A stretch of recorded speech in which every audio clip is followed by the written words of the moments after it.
your deliverance. Napokea ufungulivu wako. Receive your deliverance. Pokea ufungulivu wako. Receive your deliverance now.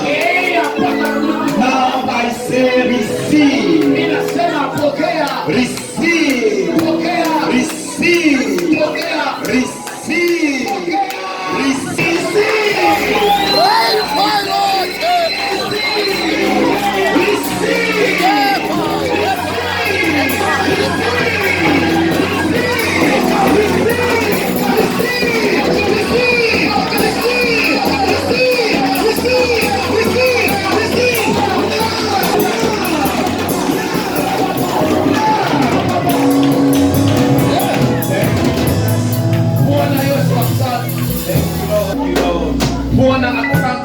In Jesus' mighty name,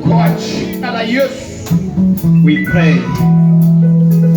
Amen. Dans ce dernier jour, les grands jours de la fête, Jésus, c'est un rendez-vous, s'écria. Si quelqu'un a soif, qu'il vienne en moi et qu'il boit. Soulignez là-bas. Okay. Celui qui croit en moi, celui qui croit en moi, de fleuves d'eau vive découleront de son sang. Soulignez aussi là-bas. Comme dit l'Écriture. Merci. Est-ce qu'on peut acclamer pour la parole?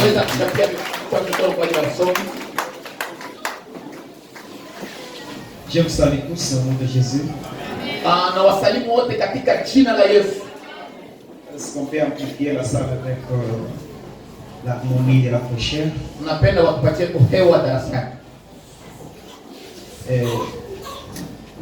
Pour que le diable ne vienne pas déranger les gens avec la chaleur.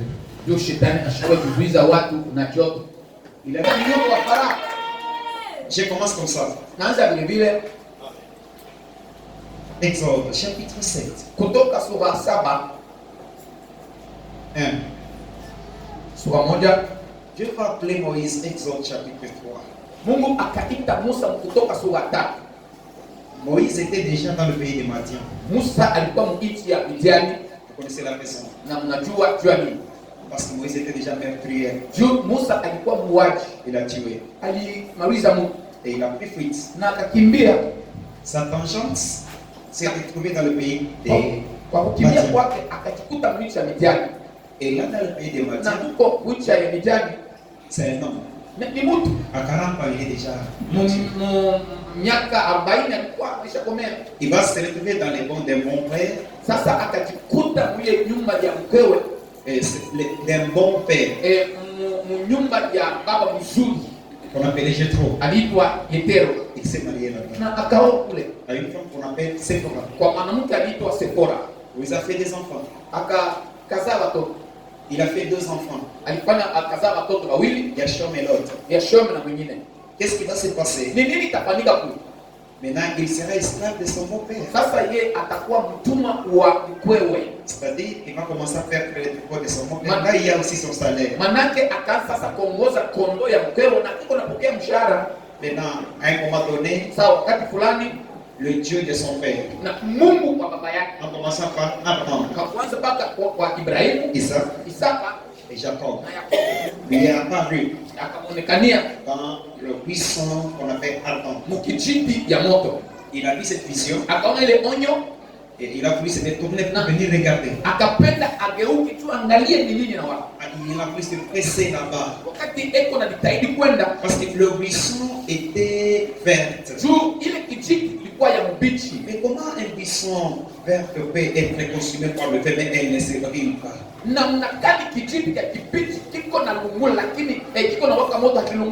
N'oubliez pas que là Moïse avait pris fuite. Moïse a été élevé dans une maison, une famille royale. Mais chose grave, celle qui la nourrissait avec le lait maternel, c'était sa maman.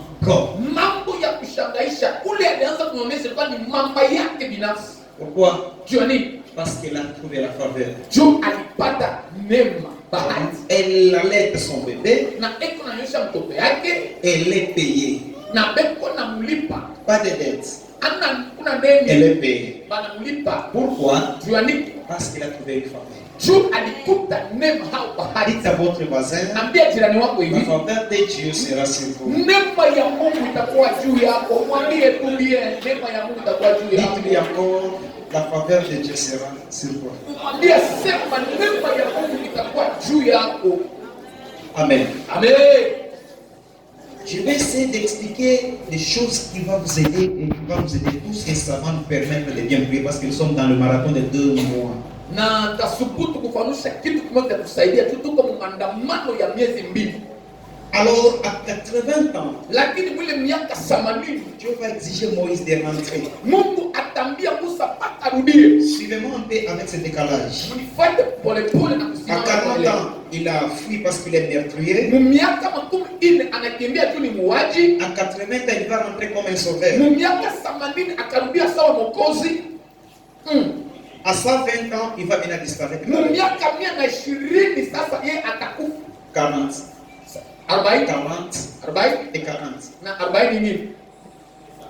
Entre parenthèses. Tunafunga mlango, tunafunga na kufunga. Moïse, quand il est rentré dans la maison du grand pharaon, Wakati Musa anarudia mu nyumba ya Farao c'est mkubwa, qui lui a donné l'autorité d'entrer, de pénétrer là-bas pour lui dire que je viens libérer le peuple que le Seigneur m'a ni envoyé. ile inampatia oda ya kuingia na kusema na kuwa kutosha taifa. C'est le bâton. Ilikuwa ni bakora. Vous avez aussi un bâton dans votre vie. Na unajua unakuwa na bakora maisha yako. Est-ce que vous avez un bâton? Je, uko na bakora mu maisha yako. Je vous ai dit ceci. Ninawaambia hivi, Loin de là avec le bâton que les apôtres ici, les apôtres sont en train de vendre comme ça. Le bâton bien taillé, et puis on a mis de la vernis. Le bâton poli, non. Le bâton qu'Aaron et Moïse avaient, c'est un bâton qui était sauvage. Sans tuko forme. mbali na ile mabango ile maposa wanaekaka nayo, lakini ile ya Musa ilikuwa ya kupori. Dieu ne peut pas utiliser les choses que l'homme a taillées. Mungu hawezi kutumikisha kitu mtu mwenyewe alitengeneza. Dieu prend les choses qui sont sans forme.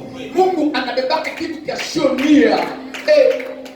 Celui qui était rejeté, Na ule alitupwa. il est celui que Dieu aime.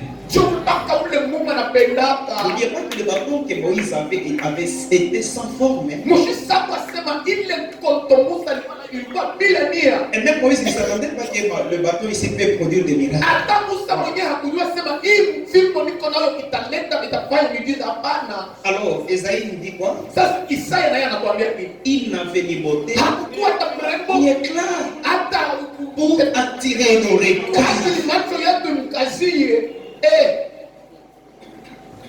C'est le bâton de Moïse. Ni mti ilo fimbo ya Un Musa. bâton sauvage. Hii ilikuwa ni ile fimbo ya pori. Je vous ai dit Mimi niwaambia hivi, que lorsque vous voulez faire la guerre, confiez-vous en Dieu. na kama unapenda upige vita, uweke tumaini yako ndani ya Mungu. Vous voulez avaler, il faut vous confier en Dieu. Kama unapenda umeze, lakini ingia ndani ya Mungu. Avec le psaume 91, Na ile psaume le verset 1 à 15, mlango ya kwanza mpaka 15. on peut nous faire la lecture et je l'explique et puis je vais toucher ménage. Ça va nous aider. Nous allons nous structurer quelque part pour bien Psaume prier. 91. Oui, commence au premier verset. Tu peux seulement t'asseoir. Celui qui demeure sous l'abri du Très-Haut, celui qui demeure, suivez, celui qui demeure, c'est-à-dire Ule kona ishi c'est la personne qui reste. ni ule mtu kona ishi. Quand on dit demeurer, Unasema demeurer est différent de s'asseoir mais de se reposer. kuikala kunachiana na kupumzika. Demeurer, c'est-à-dire reste longtemps Ni kusema ou bien vivre là-bas, ni kusema kufanya ile fashi kwa makao. passer toute ta vie là-bas. Maisha yako unapitishia pale. Je demeure. Unasema na kwa makao. Celui qui demeure sous l'abri du Très-Haut, c'est-à-dire l'abri, c'est quelque chose qui est comme l'arbre. Ni mtu yule eko na kwa makao yake, lakini mwenye kificho ya Mungu mchu Maintenant kabisa. ici, sous l'abri du Très-Haut, Ni kusema mkificho ya Mungu. c'est-à-dire l'arbre là est au-dessus, mais l'éternel est au-delà. Maana ni ile mti iko yule, lakini Mungu yule ya mti ile. Très haut, Mungu mjuu. Celui qui reste sous l'abri du Très-Haut, qui demeure sous l'abri du Très-Haut. Ule anakuwa na eko na nafaa makao yake maficho ya Mungu J'ai mjuu. ceux qui étaient avec nous, je les avais expliqué que le Très-Haut ici signifie Elohim. Huyu Mungu mjuu, huyu mjuu ni kusema Elohim. Elohim. Elohim. Et la première mention dans la Bible, c'est dans chapitre 14. Vous étiez avec nous ce jour-là. Restez sous l'abri de El Elyon. Ni kusema kukala maficho ya Elyon. Réponse à l'ombre du Tout-Puissant. Nous avons maintenant deux noms qui ne se correspondent pas, mais de la supermachienne. Ni kusema yule mtu anapumzika mkivuli ya Mungu mjuu wenye uwezo. Ici nous avons El Elyon, Hapa tuko na Elyon, qui est l'éternel Dieu. yeye wa milele Mungu. Je vous ai dit, ce ne sont pas les noms de Dieu, ce sont des attributions. Anasema ndio jina yangu hapa ni majina balimupa hayo. Mon nom n'est pas prophète, Jina yangu ana nabii. mon nom n'est pas pasteur, Jina yangu haina je mchungaji. m'appelle Ruben Kaya. Mimi naitwa Ruben Kala. Ici nous avons aussi Dieu, Hapa tuko kwa Mungu. El Elyon, Elyon comme le Très-Haut. sawa mjuu. Maintenant le Tout-Puissant, Lakini wa uwezo on wote l'appelle El Shaddai. wanamuita El Shaddai. On peut dire Shaddai. Shaddai. Genèse chapitre 16. Mwanzo sura 16. C'est là qu'on a parlé de El Shaddai, le Tout-Puissant. Ndio tulisema El Shaddai Mungu wa uwezo wote. Maintenant, je vous ai expliqué, Mimi wafanishia hivi, parce que je ne vais pas lire tout ce verset. sitaje kusoma ile barua yote. Nous allons nous arrêter quelque part là. Oshuka tutasimamia hapa. J'explique à ceux qui étaient absents avec nous. Oui. J'ai dit à l'Éternel, Je vais parler maintenant à l'Éternel. David va dire, je vais dire à l'Éternel. Daudi anasema mimi nitamwambia wa milele. mon refuge, Mon refuge. Ici, le mot refuge. Le refuge, c'est-à-dire un endroit où on peut se cacher. Alors, on appelle ça comme bunker. Vous connaissez tous le bunker. Je vous avais expliqué comment le bunker est. Le bunker, c'est un endroit souterrain. On le creuse, oui. Voilà, le cave, on le creuse, mais bien bombé. Et après, on va planter des plantes, bien le jardin là au-dessus, pour que personne ne s'y intéresse qu'à l'intérieur, il peut y avoir des gens. Mais là à l'intérieur, il y a tout. Des chaises, il y a le lit, il y a les ordinateurs, il y a tout. Si quelqu'un veut sortir par là, personne ne saura que c'est ici où il y a l'entrée. On appelle ça bunker. Hérode en avait fait aussi en Israël. Na Herode hapo alifanya Israeli Avant l'invention romaine, kabla kule kuanzishwa kwa Waroma. Hérode avait déjà préparé des bunkers là où il pouvait se cacher. On appelle ça des cavernes. Na Herode naye alitengeneza ile maficho ya chini.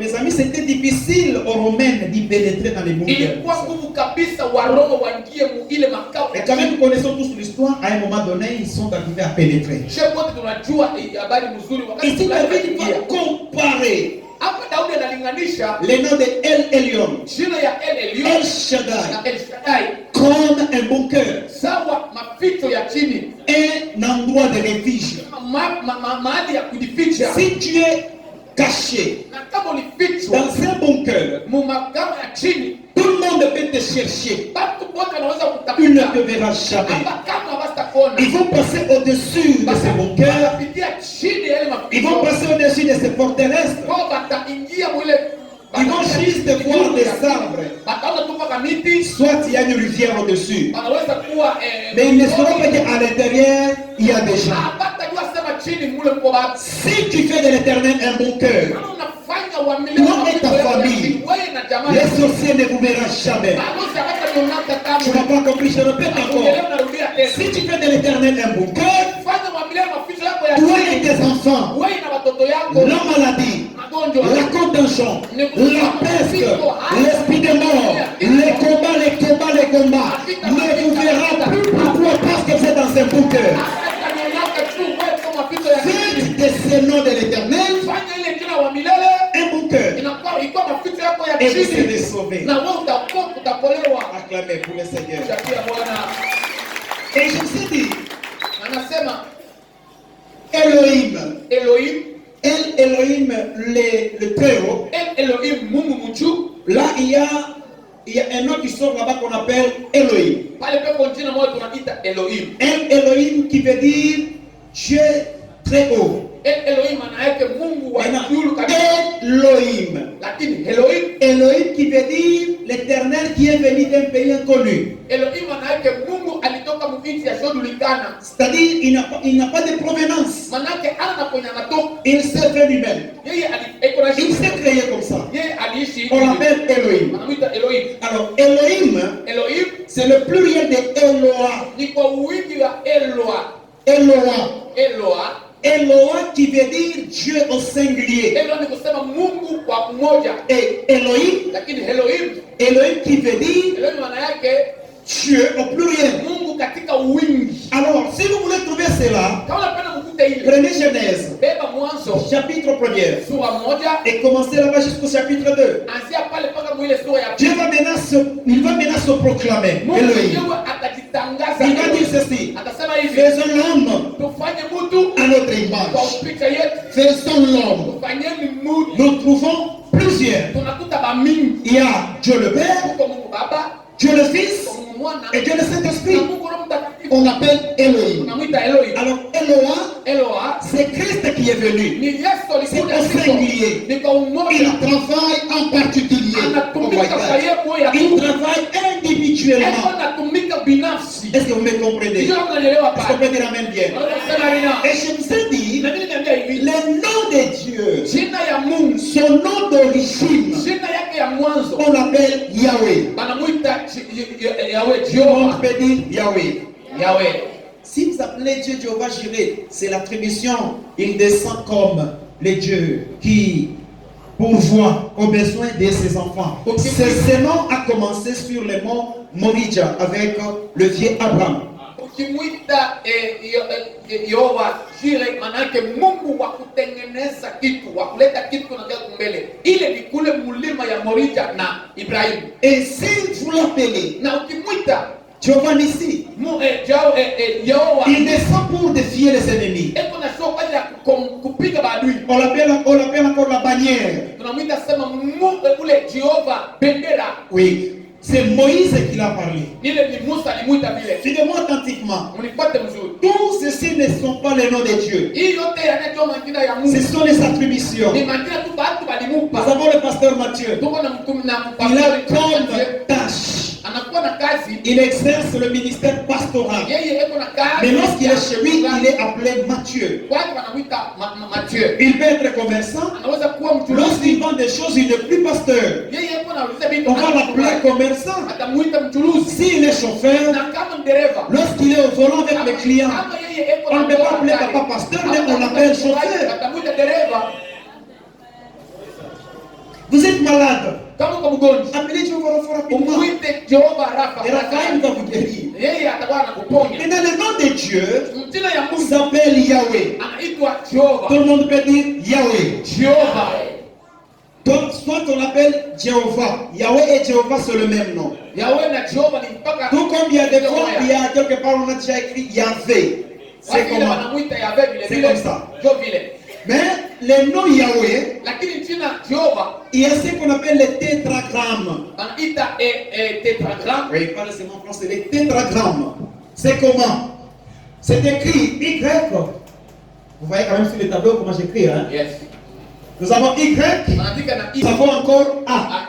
Et nous avons H. On appelle Yahweh.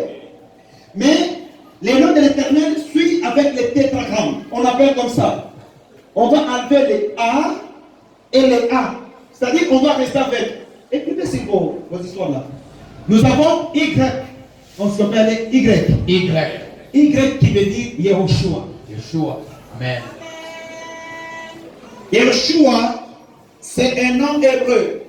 Yeshua On appelle sauveur. Usema Mwokozi. Nous avons H. Tuko na ile H. La deuxième lettre de tétragramme. H. Oh, H. H. Est-ce qu'on peut dire H? H. H qui veut dire un Nazarien. Usema Mnaziri. C'est-à-dire le Nazarien. Usema Mnaziri. Et nous avons le W. Le W qui signifie Vemelek.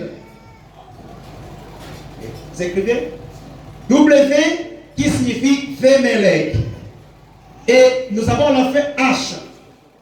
H à la fin. H. H qui veut dire Ayaoudi. Ayaoudi, c'est-à-dire pour les Juifs.